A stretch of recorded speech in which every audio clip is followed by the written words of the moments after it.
أعوذ بالله من الشيطان الرجيم بسم الله الرحمن الرحيم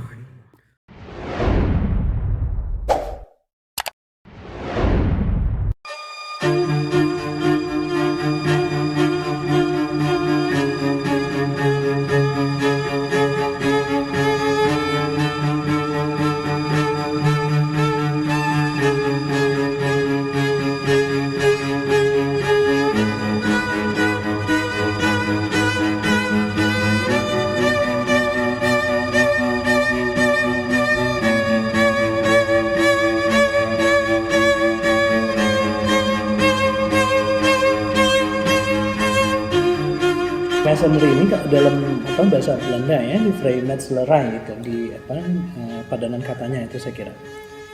Itu datang sekitar tahun 1756 ya. Saya bisa sebutkan di sini tokohnya itu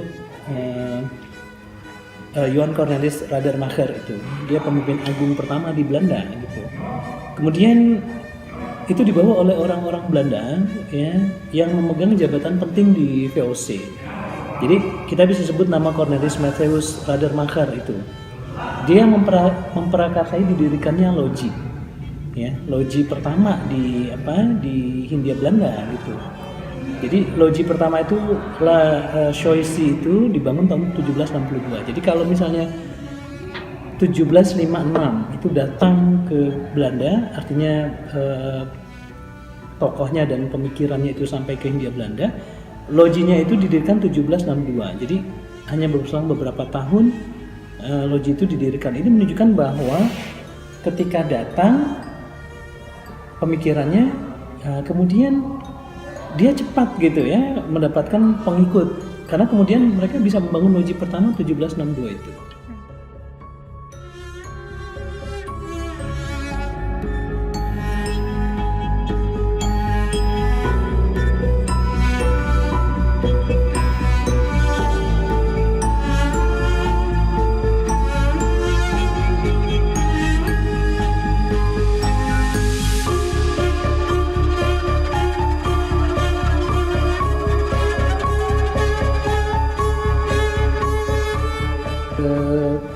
Secara umum kan sebenarnya ya tarekat ini kita bisa katakan tarekat gitu aja ya, Vrijmetselarij ini sebenarnya justru lebih banyak aktivitasnya itu di bidang sosial dan sosial terutama pendidikan.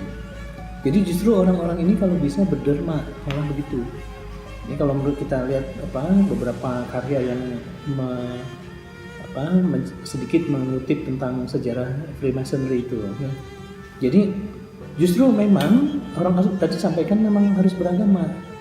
Bahkan beberapa anggota di Hindia Belanda itu yang beragama Islam itu ketika disumpah menjadi anggota Freemasonry itu dia membawa kitab sucinya.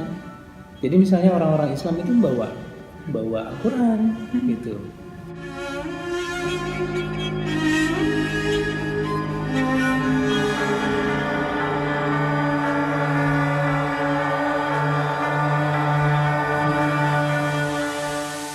Ada dulu kegiatan orang-orang Belanda yang mempunyai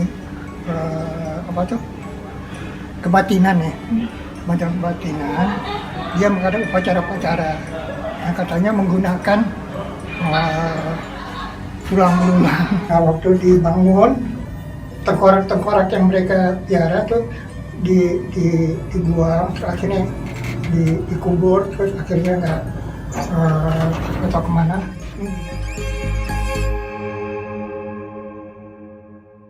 Penyebutan itu muncul Gedung Setan dan seterusnya itu pada masa kolonial di mana kegiatan begitu tertutup.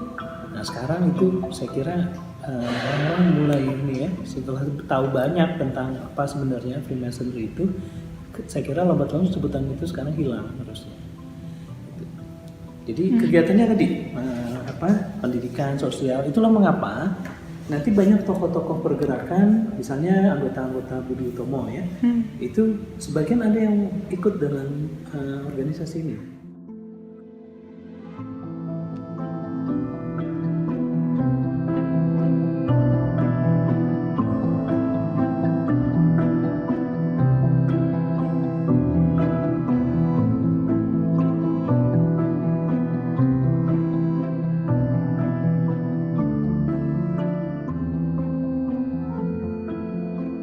Sebenarnya bukan lambang-lambang Yahudi itu. Itu lambang-lambang yang diambil oleh orang-orang Yahudi sendiri, ya, ketika mereka tinggal di Mesir. Mungkin saya cerita sedikit nggak apa-apa ya, kalau misalnya gini. Jadi di Tengah Raya itu kelahiran kelompok tarekat bebas ini merupakan sebuah sintesa dari ajaran-ajaran Mesir kuno. Coba lihat ini, apa namanya, lambang-lambangnya itu.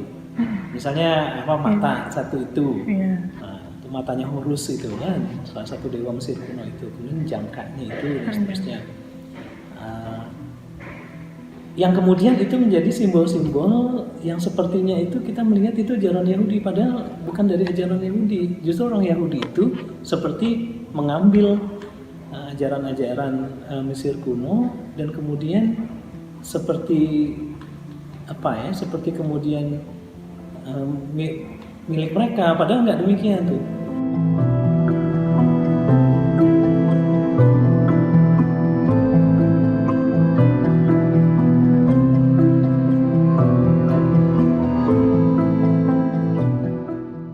أعوذ بالله من الشيطان الرجيم بسم الله الرحمن الرحيم